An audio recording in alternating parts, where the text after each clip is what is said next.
Il-proposta tal-MPICU support leave għal ġenituri li wliedhom jiddaħlu fit-taqsima tal-kura intensiva kompli tiġi diskussa din id-darba flaqa teknika mal-professjonisti fejn ġew diskussi punti mediċi relatati ma' dan il-benefiċċju ġdid.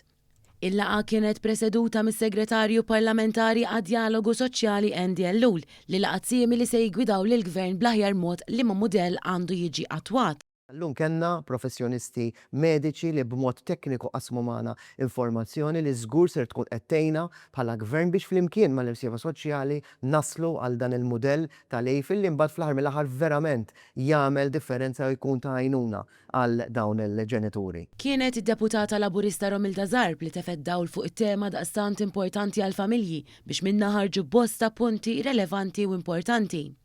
Fi preżentazzjoni waqt il-laqa Dr. Rita Paċ Paraskandolo, inkarigata biex tmexxi l-istudju xjentifiku dwar il-lif għal koppji li bitrabi tagħhom ikunu fl-MPICU, spjegat kif din il-miżura se tkun qed tgħin lill-familji kemm minn aspett finanzjarju u anke lit-tarbija mill-aspett fiżiku.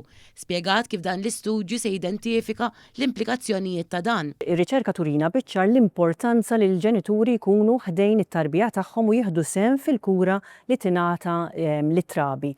Illa li il-vantaġġi huma kemm għat-tarbija, kemm immedjati u fit-tul u anki għall-ġenituri.